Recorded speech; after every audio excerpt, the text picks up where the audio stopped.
Assalamualaikum warahmatullahi wabarakatuh. Oke teman-teman sekalian, kita hari ini akan menyaksikan bagaimana pilihan daripada artis terkenal Dian Sastro Wardoyo ya. Masih ingat kalian dengan Rangga dan Cinta? Masih ingat kah dengan Rangga dan Cinta? Nah, kalau kalian masih ingat ada apa dengan cinta, pasti kalian bakal ingat Dian Sastro Wardoyo. Nah, ternyata di dalam ranah experience, penelitian dia terhadap akal dan logika dan ilmu-ilmu ketuhanan, akhirnya dia memeluk Islam ya. Dan Denny Sumargo juga sangat kritis saat itu, saat mewawancarai kemualafan daripada Dian Sastro. Tapi kita bisa melihat bagaimana kemudian ternyata Dian Sastro bisa berpikir sejernih itu dan mantap memeluk Islam. Nah, setelah itu ada data pembanding, di mana di akhir video kita akan hadirkan satu data pembanding, yaitu dari kemurtadan daripada Asmiranda ya, dimana dia memilih murtad. Dan saat itu ada beberapa hal yang sangat janggal. Hal yang janggalnya dia katakan gini-gini ya. Dia katakan apa? Saat kemudian dia murtad, dia tuh diteror. Wow, diteror sama siapa? Orang muslim. Bahkan dikatakan apa? Halal darahnya. Tapi nggak ada bukti teman-teman. Kenapa kemudian nggak ada bukti? Gini, katanya saat di daerah Indonesia, saat mereka itu jalan-jalan bertemu dengan pendeta dan ada panggung kesaksian untuk mereka, ternyata di bawahnya ada bom katanya. Di bawah panggung itu ada bom dan pendeta itu bilang ternyata mereka itu disuruh asingkan diri dulu. Udah sampai mereka mengamankan bom tersebut. Sekarang gini, bom ya, mau dimanapun, mau di Medan, mau di Maluku, mau di Papua, kalau itu tentang bom, pasti viralnya satu Indonesia dan seluruh TV akan menyiarkan ya. Ini nggak ada yang menyiarkan dan nggak ada yang tahu. Terus sekarang kita meninjau dari pendetanya tugasnya menginjili, bukan menjinakkan bom. Lalu terus bom yang ada di bawah panggung itu siapa yang jinain? Siapa yang jinain? Pendeta. Dalam nama Yesus, jinaklah kau bom. Gak meledak lagi gitu maksudnya. Nah, jadi kita akan menyaksikan langsung bagaimana fitnahan-fitnahan itu terlontar daripada mulut-mulut murtadin yang kemudian membawa Islam sebagai batu acuan mereka untuk kemudian memfitnah Islam dan menghujat Islam. Tapi kita patut salut dan bangga dan mengharukan daripada jalur tempuh daripada Dian Sastro memilih Islam sebagai agamanya. Kita saksikan videonya. Orang yang tertipu dan paling tertipu, bodoh selagi-lagi tertipu. Kalian menyangka akan adanya masa depan. Kalian menyangka masa depan yang kalian prediksi untuk kekhawatiran kepada diri kalian.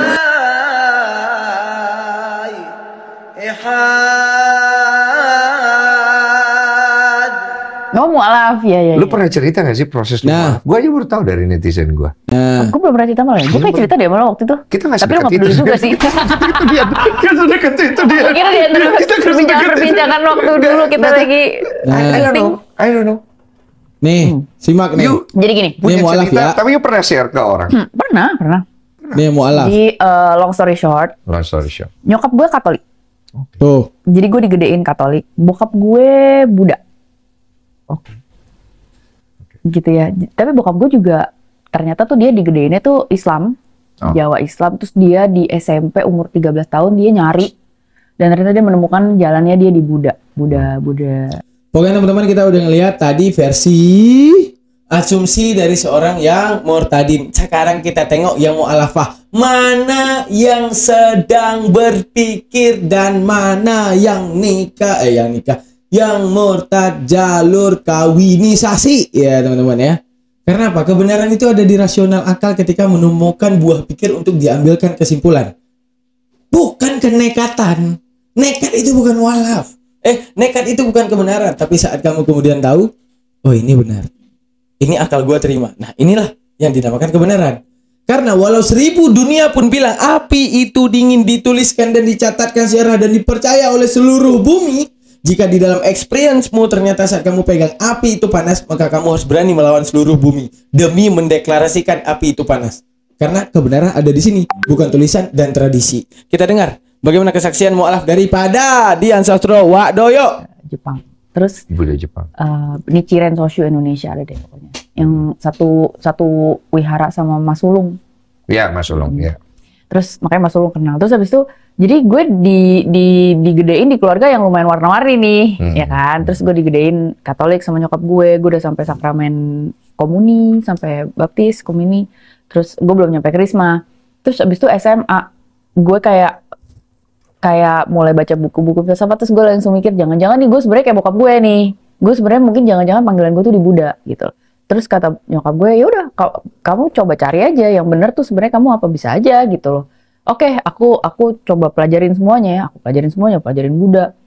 Tapi kok pertanyaan-pertanyaan filsafat gue kok gak kejawab ya? Oh, gak kejawab di di coba. Gitu loh. Pokoknya gue ngucap sama Tuhan, gue bilang gue belajar filsafat juga Kak Dian. Coba pertanyaan filsafat yang gimana tuh? Coba seru nih. Ya Tuhan, aku tuh orangnya pengen nanya gitu loh, kenapa Kaku, kita harus hidup, kenapa kapan kita ketemu? Tanya ke aku aja. Pokoknya repot banget sih gini-gini, pokoknya buat apa gitu intinya. Aku pengen terjawab pertanyaan-pertanyaan kayak gitu, dan dijawabnya kalau dirimu bisa memberikan aku kayak pemimpin agama yang bisa ngejawab pertanyaan-pertanyaan aku mau ngejalanin agama itu. Akhirnya gue nggak nyari di Buddha, gue nyari di Hindu. Ternyata belum kejawab juga, jadi emang kayak jodoh-jodohan gitu loh. Kamu sempat ke Hindu ya? Dia semuanya gue pelajarin kok. Semuanya dia udah real experience. Bener-bener semuanya, sampai akhirnya ada tante gue, yuk kita ikut pengajian ini yuk, kita ada pengajian ini, ada pak ustadznya gitu. Oh ya udah oke gitu loh. Nggak taunya menarik banget. Di situ gue juga tanpa ada ekspektasi apa-apa gitu ya. Iya pak ustadz, sebenarnya buat apa sih kita hidup begini-gini, buat ini. Tiba-tiba dibuka lah, ada kayak ayat Quran apa, terus gue juga udah lupa lagi ayatnya apa, tapi pokoknya dia menjawab dengan sangat filosofis dan sangat logis. Emang karena ajaran datang dari Tuhan itu bukan sekedar dogma doang. Tuh Asmirada mampus loh. Kami kan, ya Asmirada ya. Andaikan ternyata Yesus adalah Tuhan yang benar. Udah aman, tenang Kak Dian, aman kita. Kenapa? Karena Yesus menembus dosa manusia, bukan Kristen. Seluruh manusia. Andaikan kita ketemu Yesus, lu masuk neraka? Enggak mau. Lu nembus dosa manusia, bukan Kristen doang. Gua manusia bukan? Manusia. Nah, yaudah. Selesai, tenang Kak Dian. Tapi kalau sebenarnya apa yang mereka sembah, apa yang si Asmiranda sembah salah, mampus dia tuh. Kena goreng dia, kena goreng. Nanti kita nonton bareng, kita nobar Kak Dian. Kita nanti sesurga bareng, kita nobar tuh. Nobar mereka dibakar-bakar tuh. Gitu mampus dia ya. Sama Islam. Oke. Ada namanya Pak Rahmat. Terus dan gue enak banget dengerin penjelasannya dia. Karena jarang loh lo nemu kayak pemimpin agama, pastor, biksu, siapapun lah gitu ya. Tapi yang ngobrolnya tuh nyambung gitu. Nah gue tuh harus dijawab gitu loh pertanyaan-pertanyaan logika gue. Walaupun akhirnya nanti perjalanannya nggak akan logika terus ya gitu. Cuma akhirnya kejawab, terus gue langsung mikir, ya Allah, ya Tuhan, waktu itu gue bilangnya, apa mungkin ini kali ya. Jadi gue dijawabnya di sini, ya berarti gue harus jalanin ini. Yaudah deh Pak, saya belajar terus sama Bapak gitu. Terus itu kata Bapak, ya tergantung kamu mau sholat. Oh merinding saya guys, merinding. Keren kesaksian. Nah berarti kan mekanisme Kak Dian ini dia nggak mau terima doktrin mentah-mentah. Wow mampus. Ini keren nih, kalau kalian belajar filosofi daripada Kak Dian, jangan terima doktrin mentah-mentah. Kalian beragama itu karena garis keturunan kalian. Andaikan hari ini kalian yang menonton video saya adalah seorang Kristen, bagaimana kalau dulu ibu dan ayah Anda adalah seorang Buddha? Apakah Anda masih Kristen hari ini? Tidak, Anda pasti Buddha. Kalau orang tua Anda itu Hindu, hari ini apakah Anda Kristen? Tidak, Anda tetap Hindu. Menunjukkan apa? Anda hari ini beragama faktor keturunan, belum mengexperience yang kemudian mencari kebenaran tersebut. Jangan bermodal kosah kasih, bermodal kebaktian surga, bermodal pengasihan Tuhan, pengabdian Tuhan. Jangan modal dogma, doktrin mentah. Cari secara filosofis, karena kebenaran sejati itu ada di akal. Sama seperti Kak Dian, dia datang ke Buddha, tanyakan, dia bisa jawab nggak? Belum terjawab. Tanya ke Hindu, belum terjawab. Dia experience ke semua agama. Akhirnya dia mendengarkan penjelasan Al-Quran yang itu tidak bisa dibantahkan oleh logika manapun. Karena itu memang logika. Karena Tuhan yang menciptakan akal, Tuhan juga yang menurunkan konsep akal untuk tahu tentangnya. Seperti itu. Semua itu ada di dalam Al-Quran. Puji Tuhan. Apa gitu ya, mau deh. Allahu Akbar. Besok kan ngafalin Al-Fatihah. Ngafalin pakai buku SD tuh. Dan kalau gue ngafalin itu kan bahasa Arab susah ya. Iya. Di umur 21 tahun gue Aku ajarin Kak, aku ajarin. Gitu kan. Tapi yang membantu gue menghafal, karena gue aktor, gue aktris, gue harus ngafalin artinya. Karena kalau enggak gue nggak bisa menjiwainya kan. Jadi gue tuh harus hafal artinya. Jadi setiap kali gue melafalkan Arabnya gitu, gue bisa menjiwai artinya. Wow, karena ya. gue akan Merinding guys, merinding. ya menjiwai ibadah gue Iya. aktor gitu loh kan, Iya, gue iya, harus iya. ngafalin skrip kan, Sabar. harus pakai ada perasaannya gitu kan, jadi nggak mungkin banget gue ibaratnya di mulut gitu Lu loh. mengerti Iya gitu, jadi maknanya. itu membantu gue untuk bisa mendalami. BTW dia ini ngomong ini ke siapa ini? Denny Sumargo. Ini Denny Sumargo. Hei, Bang Denny, mualaf lu. Wah, lu dengar-dengar kesaksian orang yang tiba-tiba mualaf, lu masih bertahan di agama lu. Lu parah lu Kang Denny lo. Lanjut. Ya, la ikraha fiddin ya Kang Denny ya, tidak ada paksaan. Tapi ingatlah selagi diberikan umur, berpikirlah Kang Denny, jangan sampai kemudian ntar menyesal setelah kematian ya. Jadi akhirnya dari situlah itu di umur 21 tahun. Kenapa lu memilih dengan cara berpikir lu yang cukup kompleks ini ya, dengan banyak pertanyaan? Kenapa lu memilih beragama? Nah itu pertanyaannya. Nggak tahu ya, gue tuh termasuk orang yang justru dengan cara pikir filsafat yang berlapis dan argumentatif banget, gue tuh kayak malah di ketemu. Keren pertanyaan kode ini. Kenapa? Karena ribetnya nyari agama, kenapa lu memilih untuk tidak beragama? Seharusnya kayak gitu kan? Wah, keren.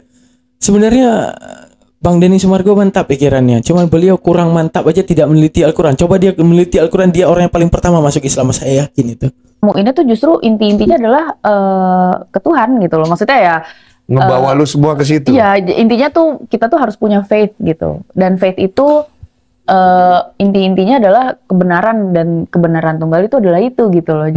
Jadi gue tuh termasuk yang dikasih, mungkin bahasanya tuh hidayah kali ya. Mungkin tapi gue dikasih rezeki. No, Kak Dian, jangan salah hidayah. Hidayah itu huda, petunjuk dari Allah, benar petunjuk. Tapi ingat, kebenaran sejati itu ada di alam rasio. Arti hidayah itu apa? Sekarang gini, ada orang yang misalnya tidak beragama, ataupun Kristen ataupun bagaimanapun. Ketika dia disuguhkan dengan kebenaran bahwa tidak mungkin dong Tuhan beranak, tidak mungkin dong Tuhan diperanakkan, tidak mungkin dong Tuhan itu mati itu dan segalanya. Disuguhkan pemikiran tentang Tuhan yang tidak boleh mati dan segalanya. Masalahnya berani menggenggam atau tidak kebenaran itu hidayah. Jadi hidayah itu bukan ditunjuk sama Tuhan, lu hidayah lu hidayah. Bukan. Jadi kalau enggak, semua orang nanti akan komplain ke Allah. Ya Allah, enak banget orang ini bisa dapat hidayah, aku nggak dapat ya Allah. Lalu gak adil jadi Tuhan lo. Kalau udah tahu yang tidak beriman kepada lo masuk neraka lo, kenapa lo nggak tunjuk gua? Kenapa? Lo jahat banget jadi Tuhan ya Allah. Ya Allah, kenapa lo jahat banget jadi Tuhan? Udah lo tahu kami masuk neraka, kenapa nggak kasih kami hidayah? Wah gitu Kak Dian, bakal digugat nanti. Karena konsep hidayah itu artinya apa? Nih gua kasih lu jadi manusia, setuju nggak lu jadi manusia? Setuju. Nih gua kasih lu akal, setuju nggak lu punya akal? Setuju. Nih gua kasih lu pikiran, setuju nggak lu punya pikiran? Nih gua kasih konklusi akal, buah-buah pikiran akal, setuju nggak lu untuk dapatin itu semua? Setuju. Oke, gua serahin bebas dan totalitas buat lu ya. Oke.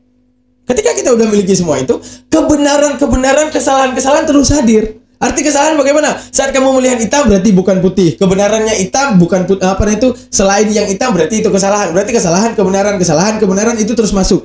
Begitu juga dalam ketuhanan. Saat kemudian kamu mengexperience, ada yang nyembah ini, ada yang nyembah itu, ada yang nyembah ini, ada yang nyembah itu, ada yang nyembah ini, ada yang nyembah itu. Menunjukkan apa? Kenapa semua itu bisa terjadi? Oh, karena keturunan. Akankah Tuhan itu berdasarkan keturunan? Kalau agama ada 27, maka ada 27 yang menciptakan langit dan bumi? Tidak mungkin, akal akan menolak. Kemudian kamu berhasil mengexperience, kemudian kamu meneliti, kemudian kamu mencari mana Tuhan yang paling benar. Dan ketika disuguhkan, ini Tuhan yang benar, misalnya Allah Subhanahu wa taala. Tapi kalau kamu keluar daripada agamamu, kamu bakal dimusuhi, kamu bakal gini, kamu bakal gitu. Padahal gereja udah bilang tidak ada keselamatan di luar Yesus Kristus misalnya. Satu hal, kamu berani nggak genggam yang benar ini? Itulah hidayah. Antara berani menggenggam kebenaran ataupun tidak. Nah, jadi arti hidayah itu bukan ditembak-tembak sama Tuhan, bukan. Kita berani memilih. Itulah hidayah. Arahannya tuh ke situ. Banyak banget teman-teman yang mungkin ada juga arahannya nggak ke sana, ada juga kan yang lebih ke logis, akhirnya ke sains, akhirnya lama-lama nggak kayak nggak nyambung gitu sama ketuhanan. Tapi gue ternyata malah masuknya ke ketuhanan gitu loh. Itu kan lama-lama nanti ke spiritualis, dia akan masuk lebih dalam tuh dari itu. Cuma kan biasanya kita berangkat itu dari keresahan dulu. Bener ya. Tengok tuh. Itu ya yang murtad tadi, tengok tuh kesaksiannya. Nih kesaksian mualafah. Yang tadi murtadah. Gimana tuh otak yang dipakai? Nih mu'alafah, tengok nih Dian Sastro Wadoyo. Mantap, Kakak Dian luar biasa, keren. Keresahan, titik lemah kita, titik terpuruk. Ada pertanyaan soalnya. Masuk. Dian Sastro titik terendah dalam hidup. Nah, itu kan dari situ juga tuh ada pasti. Ada kah? Ada. Banyak, lo mau yang di mana? Banyak banget. Wah, Ini gua mau cerita satu aja. Aduh, Kakak Dian, kenapa Kakak nggak curhat ke aku kalau Kakak lagi berada di titik terendah? Curhatin dong. Idola aku nih, guys. Kakak Dian Sastro nih. Rangga, aku jadi ingat Rangga. Kan nggak nih ya? Oh, menarik sekali nih. Tahun 2002 atau 2003 ya? Gue lagi diajak Bali pertama, baru terjadi beberapa minggu sebelumnya. Apa? Bali kayak kota mati, kayak ghost town gitu ya, ekonomi terpuruk. Terus ada beberapa teman-teman dari anak-anak geng-geng Aksara tuh dulu di Jakarta ya, bikin inisiatif 1000 lilin ke Bali. Jadi 1000 orang pertama yang datang lagi ke Bali untuk menghidupkan perekonomian di situ. Datanglah kita, salah satunya ada Nugi. Tapi dia ternyata udah lama malah. Oh, gue ketemu di situ, dia ternyata ada lo juga Nugi gitu. Gue baru mualaf lagi, baru mulai ngafalin Al-Fatihah. Terus baru bisanya itu doang kalau nggak salah. Terus habis itu gue masuk ke situ, itu sepi banget. Terus ada sebuah kegiatannya tuh, kita lihat situs pemboman. Baunya masih. Oh, masih baunya? Masih, aduh. Bau gosong, campur bau, bau amis anyir itulah ya gitu. Suasana yang enak banget gitu. Dan itu kan, lo tahu Kute itu kan, jalan itu kan, jalan Legian itu kan. Itu kan yang, ini kan pantai nih. Ini kan lo gini, terus habis itu belok kiri, terus ini nih pedis sama itu kan. Bomnya gitu kan. Gue ngeliat kawahnya tuh 1 meter, 2 meter ke bawah. Yang di bawahnya mobil itu. Waduh. Gue di situ, nggak tahu ya, mungkin karena gue di situ sensitif banget ternyata, Bo. Itu gue nginep di Hotel Hard Rock. Itu Hotel Hard Rock kan yang ada musik terus, ya happening. Bo, di situ rasanya bener-bener mati, bener-bener serem banget. Dan gue tidur di situ sama temen gue, Mbak Raya Makarim. Dia tidur enak mangap-mangap, gue buset dia nggak bisa tidur. Apa kepikiran?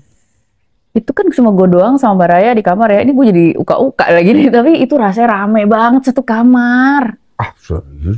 Terus gue baru bisanya doa Al-Fatihah kan. Terus gue berdoa lah gue, Bo, tengah malam. Ini lagi sedih loh. Bismillahirrahmanirrahim.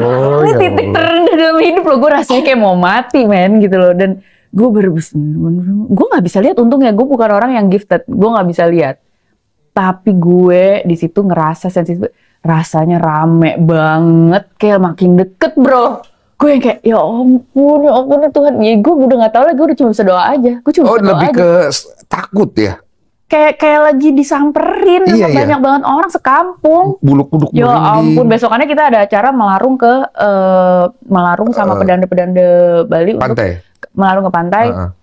Pokoknya semua kesedihan, semua buang itu kita secara simbolisasi kita lepasin, kita let go lah, kita cuci lah gitu. Tolong siapapun jiwa-jiwa yang merasa disakiti, tidak segala macam, kita doakan mereka supaya mereka bisa ikhlas apa gimana, pokoknya kita serahkan lagi kepada alam gitu, biar dicuci sama laut gitu loh. Wah, gue baca puisinya berapa baris gitu ya. Lu baca puisi? Baca puisi yang ditulis sama Gunawan Muhammad kalau nggak salah, tentang ada pokoknya jangan sampai kita biarkan kekerasan menjadi cara yang lazim untuk mengemukakan pendapat. Itu di kalimat itu gue nangis sampai gue nggak bisa denger puisi gue sendiri, gue ngomong apa sih, pokoknya udah ingus kemana-mana.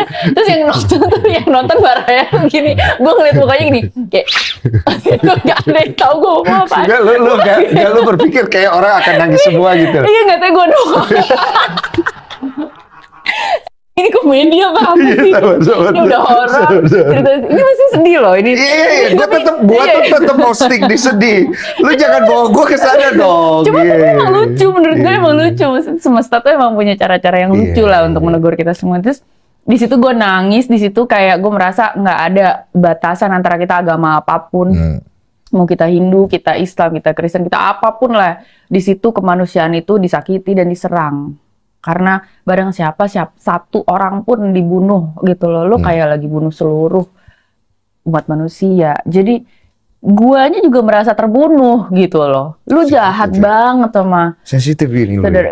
Dan di situ gue lagi peka-pekanya kali, karena gue lagi filsafat banget, lagi nyari banget kan. Iya, Dan gue iya. baru nemuin di Islam gitu. Jadi gue Iya, iya. kayak patah hati banget gitu loh, bahwa ada saudara-saudara gue yang merasa itu tuh benar gitu loh. Itu kan jadi kayak, dan gue masih umur 21 loh. Iya, iya. Jadi gue kayak Very emosional. emosional banget, dan gue stres banget gitu Iya. loh gitu. Dan akhirnya yang titik terendahnya adalah udah nih, malah itu kita 2 malam di situ. Abis acara melarung, gue udah merasakan ini banget. Besokannya adalah gue mesti pergi ke, gue janji sama nyokap gue kalau nggak salah, gue harus ke Singapura. Itu kan Bali ya. Iya. Gue pesawat gue tuh pagi banget, jam 6 pagi atau jam 7 pagi gitu. Terus gue lupa yang namanya international flight itu kan harus bayar fiskal ya. Iya. Si bego gue nih, gue kan baru-barunya mulai traveling sendiri ya. Gotong-gotong, gue dulu belum punya koper yang ada rodanya. Jadi lo tahu duffel bag yang gede banget nggak sih, duffel bag olahraga? Iya, tahu yang panjang gitu kan. Itu gue packing penuh, gue gotong. Itu berapa ya, 15 kilo ke 20? Pokoknya yang bener-bener anjrit gitu ya. Yang ini tuh sebisa gue, begonya gue dari hotel itu berangkat jam 3 pagi, gelap-gelap masih sunyi gitu, dan dalam keadaan Bali lagi kayak kota mati. Gue di drop di Bandara Ngurah Rai kan. Salah drop. Si pinter ini di dropnya di domestik ya kan. Oh iya, lu internasional. Gue begonya gue baru, oh iya gue kan internasional. Jalan kaki lah gue dari domestik ke internasional yang jauh, Wak. 2 apa 3 kilo. Gotong-gotong jam 3 pagi. Seorang Dian Sastro ini yang baru aja mualaf ini, anjir kagak ada orang, asli gotong-gotong, anjir. Maksud gue ya, lu nggak usah mikir Dian Sastro tuh mewah apa, ada entourage-nya, ada apa, enggak, Wak, benerannya sih gue gotong.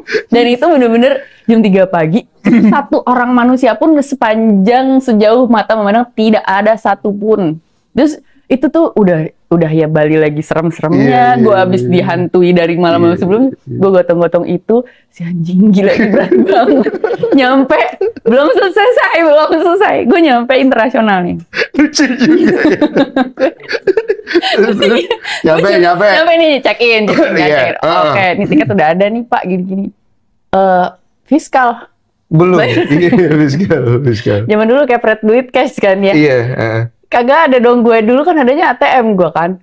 Mati gue cari ATM dulu ya Pak. Ini udah mesti boarding. Karena gue telat kan, gue jalan 2 kilo gotong-gotong itu kan gue jadi telat. Jadi last minute nih gue check in, yang walaupun cuma gue doang penumpangnya. Dan itu cuma satu-satunya flight hari itu ke Singapura. Satu orang. Iya, pokoknya dikit banget lah orang yang berangkat. Orang nggak ada flight ke Bali.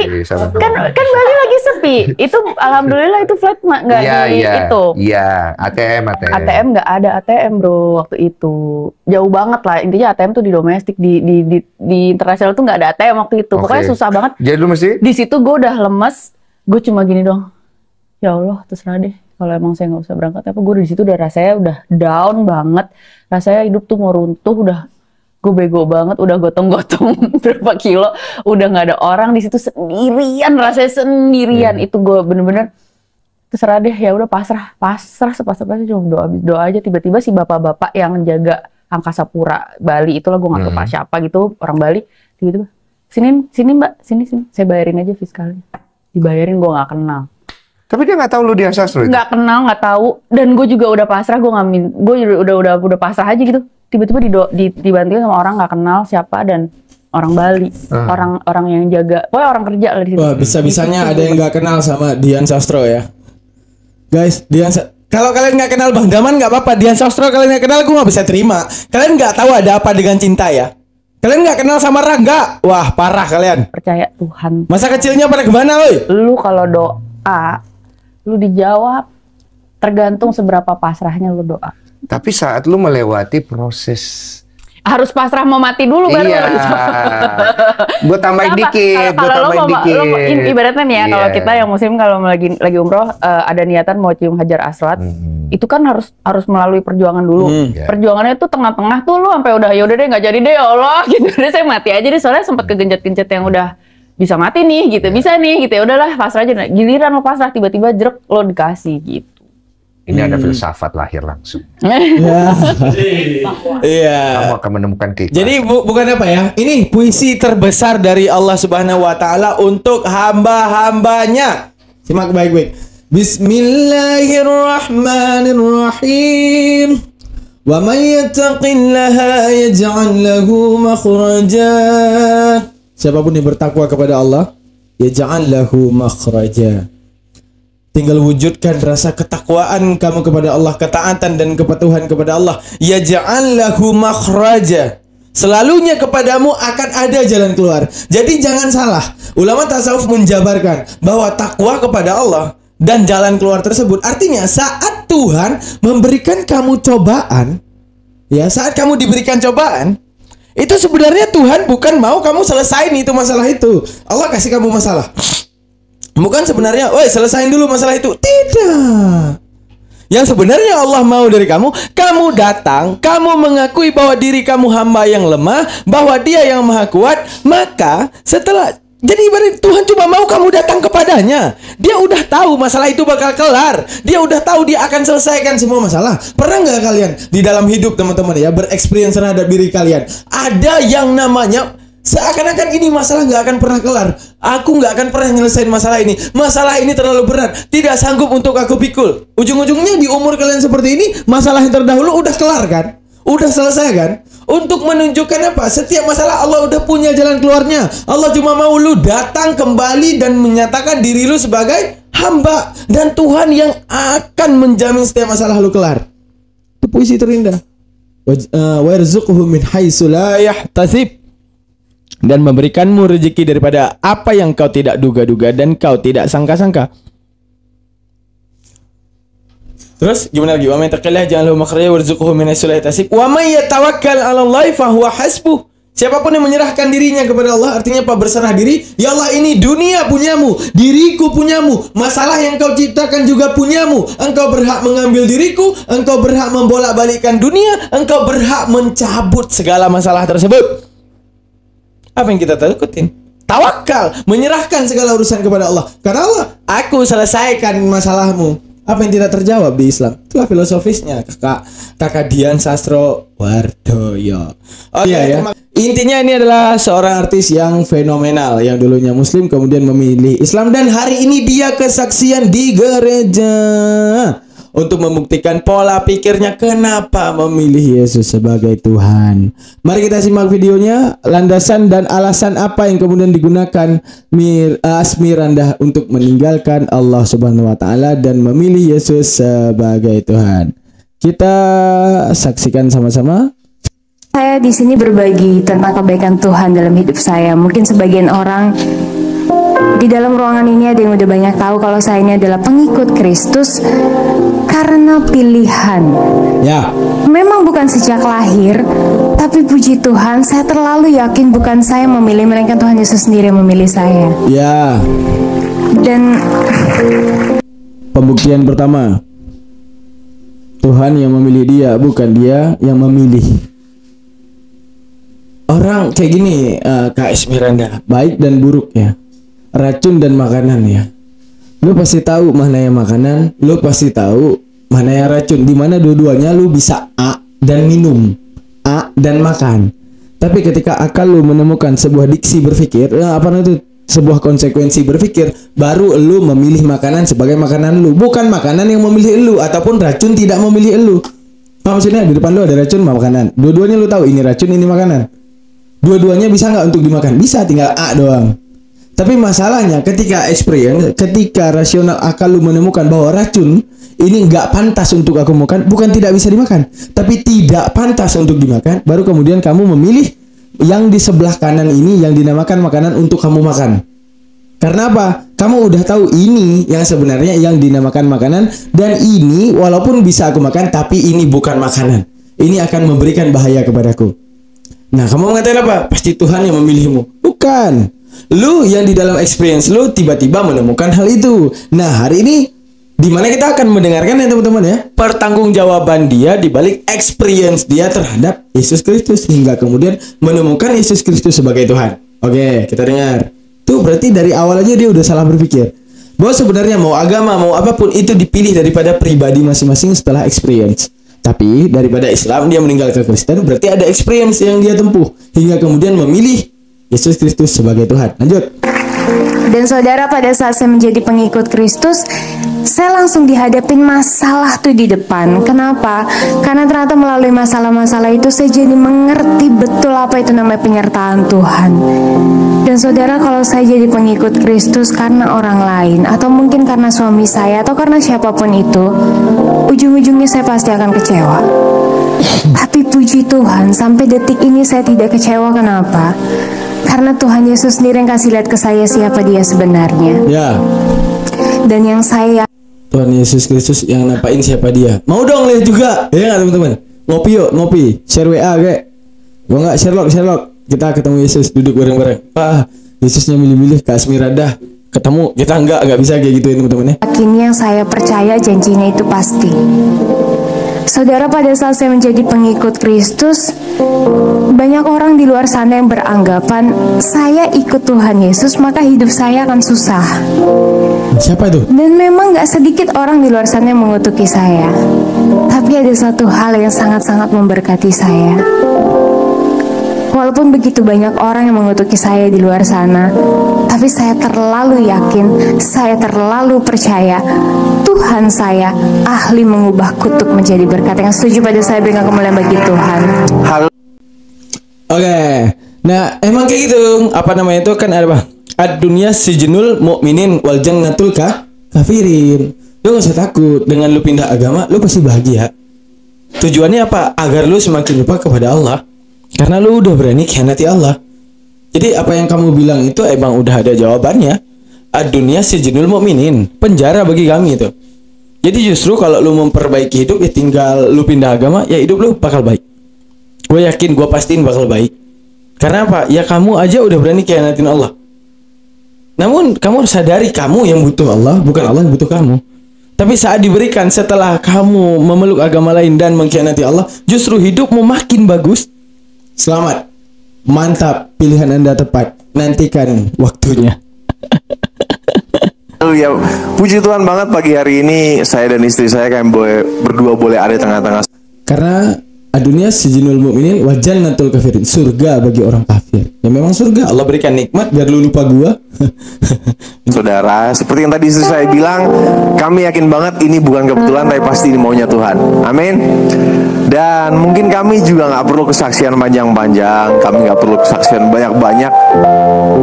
Kenapa? Karena kami yakin banget lah, saudara-saudara udah jauh lebih ngerti lah tentang cerita kami berdua. Bener nggak saudara? Apalagi yang ibu-ibu nih. Tunggu. Ini Jonas ya. Jonas ini Kristen kan? Ini suaminya Asmiranda.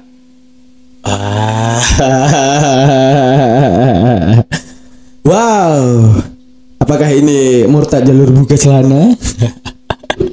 Wow, parah. Wah, ini murtad jalur kawinisasi nih kayaknya, bukan experience ini. Tapi kita lihat aja ya. Ibu-ibu kelihatan dari sini mukanya muka-muka infotainment semuanya. Ya sedikit banyak tahu lah tentang cerita kalian berdua.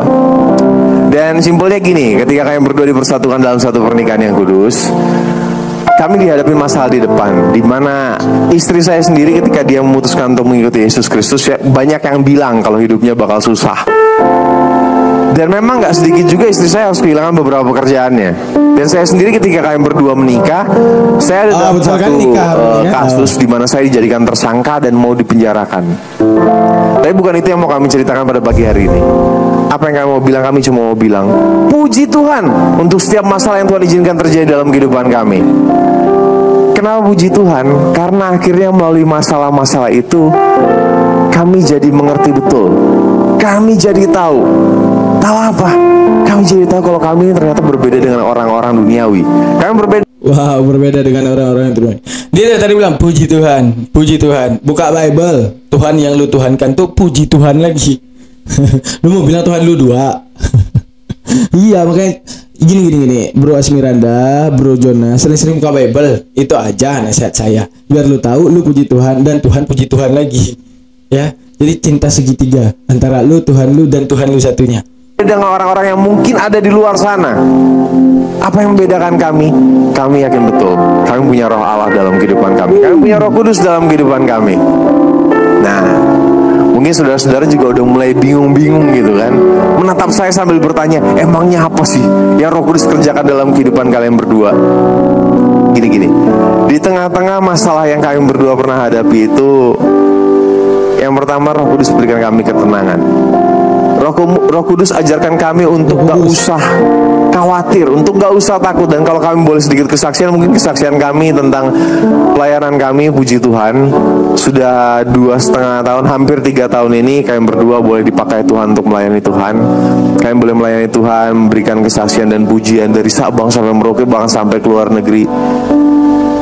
Dan ceritanya saat itu kami diundang untuk jadi bintang tamu, untuk bawakan pujian di acara rally KKR 3 hari berturut-turut di 3 tempat yang berbeda-beda juga. Nah, saat kami masih di salah satu daerah di Indonesia ini, dan saat kami tiba di sana, kami turun dari pesawat, kami dijemput sama gembala dan panitia yang dari sana. Tapi kami dijemput dengan wajah-wajah yang gimana ya? Kalau saya boleh bilang tuh bahasa Inggrisnya bilang wajah-wajahnya agak sepet. Iya, sampai saya ngomong sama istri saya, aduh sayang, kita salah apa nih sayang? Kok kita dijemput tapi mukanya kayak gini? Oh ya? Bener aja, belum sempet kami ngomong apa-apa, kami langsung ditarik sama gembala dan panitia yang ada di sana untuk istirahat di salah satu coffee shop yang ada di. Mukanya sepet. Wah, ini gembala di sana nih nggak bagus nih perlakuan. Seharusnya senang, ya. Seharusnya senang. Wih, datang lagi temen gua di neraka nih, anjir. Woi, cepet. Wah, kok bisa sepet? Nggak boleh kayak gitu. Seharusnya mereka senang. Nggak sepi lagi, ada nambah 2 orang kotaknya kan. Bandara itu. Saat kami duduk di coffee shop itu, gembalanya belum sempat ngomong, "Shalom Vano, Anda gimana kabarnya?" Gembala langsung bilang gini, "Vano, Anda, kalian berdua jadi TO." Saya bingung, saya tanya, "Maksudnya jadi TO gimana Om?" "Iya Vano, ini kalian berdua jadi TO mau dibunuh." Wah, saya makin kaget, saya tanya lagi, "Maksudnya Ya, mau dibunuh gue. gimana Om?" "Jadi gini Vano, ada beberapa orang atau ada sekelompok orang yang beranggapan karena istri saya ini memutuskan untuk mengikuti Yesus Kristus, maka hukum mereka istri saya ini darahnya halal untuk diminum." Dan gak sampai situ, gembalanya juga ngomong, "Dan tadi malam sebelum kami menjemput kalian berdua, kami sudah menemukan ada bom di bawah panggung tempat kalian akan KKR malam hari ini." Hah? Di saat itu harusnya kalian berdua ini panik. Di saat itu harusnya kalian berdua Gini udah Ben. Ini mereka di gereja. Terus saat di gereja ngomongin hal yang seperti ini tanpa ada pembuktian. Nah, ini kan kayak seakan-akan penghinaan yang sadis ya terhadap Islam. Seakan-akan begitu orang Islam tidak setuju Asmirandah ini meninggalkan Islam, akhirnya mereka diteror. Boleh, benar, oke, kami terima, tapi bukti dong. Jangan hanya sekedar diomongkan di publik seperti ini dan ditayangkan, bahkan kalau nggak video ini nggak akan tersebar. Ini seakan-akan kan semacam menyulut api, ya. Nggak akan ada asap kalau nggak ada api. Jangan dipancing loh bro. Jadi menunjukkan apa? Tunjukkan data ini di tempat ini ada bomnya, ini foto bomnya. Nggak mungkin dong si pendeta ataupun siapa yang nunggu lu di sana itu nggak nunjukin, tadi ada bom foto nih, kirim, nih bisa buktiin ini benar ya. Ini narasinya ini emang benar-benar ke arah pengen, satu sisi pengen menguatkan iman Asmirandah sekali lagi, yang kedua dia ingin memfitnah Islam. Ini parah nih. Siapa sih namanya nih? Kalau dia main film nggak mau gue nonton. Parah dia nih orang. takut. Tapi apa yang kalian berdua lakukan? Kalian berdua malah bercanda-canda. Istri saya ini malah ngomong sama saya dengan nada manja, dia bilang gini, "Aduh sayang, masa iya sih aku udah mau dibunuh? Kan aku belum punya anak dari kamu." Kalian berdua ketawa-ketawa gitu kan. Tapi gembala sama panitianya udah gak bisa ketawa. Sampai akhirnya kami bilang, "Udahlah Om, jalanin dulu aja." Akhirnya kami jalani KKR di malam hari yang pertama itu. Dan saudara tahu, gak terjadi apa-apa. Walaupun kami harus muter-muter dulu untuk sampai ke tempat KKR itu, kami juga harus pindah-pindah hotel 3-4 kali untuk alasan keamanan dan keselamatan. Katanya sih gitu. Tapi di hari yang pertama nggak terjadi apa-apa. Di hari yang kedua, sama, nggak terjadi apa-apa juga. Sampai pada hari yang ketiga. Di hari yang ketiga itu pagi-pagi banget, gembalanya udah ngajak kami buat ngobrol. Dan gembalanya bilang gini, Vano, Anda sepertinya siang hari ini kita pulang aja. Loh, saya tanya, maksudnya pulang gimana, Om? Jadi gini, Vano, ini ancamannya udah makin serius. Kami dan juga panitia sepertinya kami udah gak sanggup lagi. Kembali di saat itu harusnya saya dan istri saya, kami berdua panik. Harusnya kami berdua khawatir. Kenapa? Karena yang bikin acara aja udah bilang dia gak sanggup. Tapi apa yang Roh Kudus taruh dalam hati kami, apa yang Tuhan taruh dalam hati kami, sehingga kami cuma ngomong gini, Om, kami datang ke sini kan kami cuma mau melayani Tuhan. Dan kalaupun kami harus mati ketika kami melayani Tuhan, puji Tuhan, Om, kami tahu kami bakal pergi kemana kok. Ke kerajaan Bapak. Akhirnya gembalanya ada sedikit kekuatan. Jadi gimana, Pak? Udah, Om, sikat aja. Akhirnya kami jalani KKR di malam hari yang ketiga itu. Dan sudah tahu ada beberapa hal yang terjadi. Yang pertama, ketika kami ada di atas panggung seperti pada pagi hari ini, kebetulan kami berdiri di depan panggung, di belakang kami ada 2 orang singer, di mana dua-duanya ini ibu-ibu. Nah, 2 ibu-ibu ini gini ya teman-teman ya, udah gak usah panjang-panjang, kita bilang antara 2. Kalau cerita ini emang bohong, berarti ini orang sedang emang melancarkan misi menghujat dan menghina Islam, seakan-akan Islam ini agama yang radikal, agama yang ekstrim, agama yang sadis. Begitu ada seorang muslim memilih murtad, kemudian diancam untuk dibunuh. Ya, andaikan ini bohong berarti dia mengfitnah. Mungkin bisa jadi probability yang kedua, si pendeta yang nunggu dia bisa jadi udah menyiapkan segala rencana untuk menstigma mereka kedua untuk percaya bahwa Islam ajaran yang ekstrim, ajaran yang ekstremis. Ya. Nah, andaikan ini benar kejadiannya, andaikan ini memang benar kejadiannya, berarti salahkah jika kita hari ini menyalahkan muslim tersebut? Benar, harus kita salahkan. Jadi kita tidak bisa berdiri di sebelah pihak.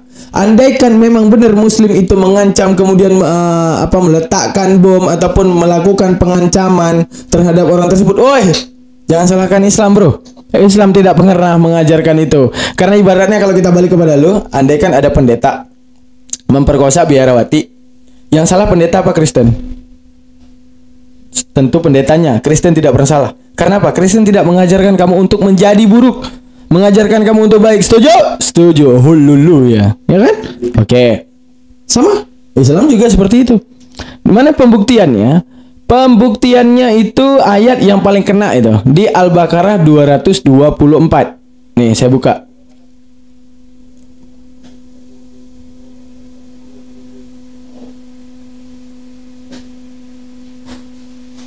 Ini aku kasih Al-Baqarah 224. Al-Baqarah 224. Nih, simak baik-baik. Wala taj'alullaha uradatan li aymanikum an tabarru wa tattaqu wa tuslihu bainan nas wallahu samiun alim. Nih, simak baik-baik kepada orang Islam yang mengancam Asmiranda. Janganlah kamu jadikan nama Allah dalam sumpahmu sebagai penghalang untuk berbuat kebajikan, bertakwa, dan mengadakan islah di antara manusia. Ya. Jangan sampai lu bawa atas nama Islam, bawa nama Allah, bawa nama Nabi Muhammad dengan tujuan untuk menciptakan kerusuhan dan anti di balik perdamaian terhadap orang yang beragama lain. Artinya, Kak Asmiranda ataupun siapapun yang menyimak yang di luar yang berbeda agama dengan kami, kata Allah seperti ini. Jangan sampai bawa nama Allah dalam hal berbuat kebajikan. Artinya gini, kenapa kamu nggak berbuat baik kepada dia? Ya, orang dia murtad.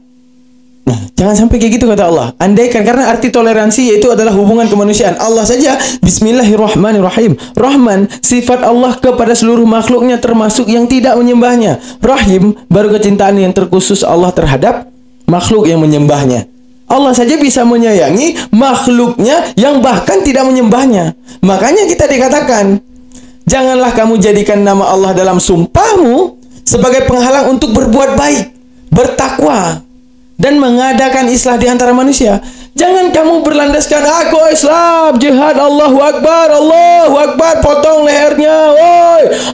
Jangan berbuat baik kepada kafir, woi. Tidak. Jadi pintar-pintar jangan menilai.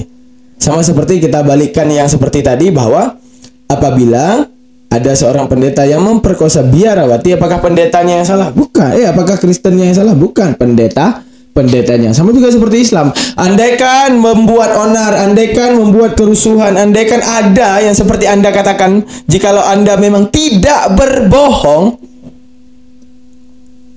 maka pintar-pintarlah dalam menilai. Karena Allah sendiri mengucapkan itu. Jangan sampai bawa-bawa namaku, nama agamaku, demi menciptakan kerusuhan, kehancuran di muka bumi ini. Itu kata Allah. Gitu. Nah, kita lanjut lagi. Mereka bisik-bisik, tapi bisik-bisiknya kedengeran. Emang susah kalau ibu-ibu, aduh, bisik-bisik kedengeran. Ini yang cowok ini kebanyakan ibu ngomong. Yang satu ngomong sama ibu yang kedua. Aku pengen tahu Asmiranda kenapa murtad? Ngapain dia banyak kali ngomong? Satu lagi nanya, emangnya kenapa? Yang satu lagi jawab, gue masih punya anak kecil-kecil, gue masih belum mau mati. Bayangin saudara, ngomong kayak gitu di belakang kita kedengeran lagi. Tapi saudara tahu apa yang terjadi pada malam hari itu? Ada dua hal yang terjadi. Yang pertama, ada sekitar 40.000 orang yang datang ke KKR itu. Dan yang kedua, nama Yesus semakin dipermuliakan. Dan ini yang Roh Kudus ajarkan dalam kehidupan kami berdua. Kami diajarkan untuk lebih tenang lagi di tengah masalah, untuk gak usah khawatir, untuk gak usah takut. Kenapa? Karena akhirnya kami tahu, orang yang coba main-main dengan pekerjaan Tuhan, orang yang coba main-main dengan hamba-hamba Tuhan, dan orang yang coba main-main dengan kita anak-anak Tuhan, itu urusannya langsung dengan Tuhan. Amin. Dan melalui satu kesaksian ini, puji Tuhan, saat kami bersaksi, kami punya sahabat namanya Jason. Kalau sudah tahu, dia yang menciptakan lagu Bapa sentuh hatiku, ubah hidupku. Dia juga menciptakan lagu Pertolonganmu. Di mana kisah kelamnya mereka dulu sempat heboh, teman-teman. Ini apa namanya itu, bukan alasan mereka itu dibenci gini-gini. Ini si Vano ini udah pernah mualaf dia, ya, demi buat nikah sama Asmiranda. Jadi karena udah menikah, akhirnya dikristenkan versi kawinisasi, hingga kemudian dibawalah si Asmiranda ini ke dalam Kristen, menunjukkan dia sedang mempermainkan agama untuk berpura-pura mualaf dan merekrut dia sastro siapa ini, si Asmiranda, untuk ikut ke agamanya. Ini itu caranya mempermainkan agama demi kawinisasi. Ini yang lu bilang puji tukang tadi. Dah. Terus yang jadi masalah bukan di sini. Yang jadi masalah setelah itu yang lu bilang memfitnah Islam dengan bom. Sekarang gini, maka salah bom itu tidak mungkin tidak ada liputan dan tidak mungkin tidak tercium di kepolisian. Sekarang setelah acara itu, ini maksudnya gini, ini ada bom nih. Kalau tingkat bom, pasti kabarnya booming dan pasti itu akan tercium di televisi, dan kemudian ini berita pasti bakal menyebar. Tidak ada buktinya.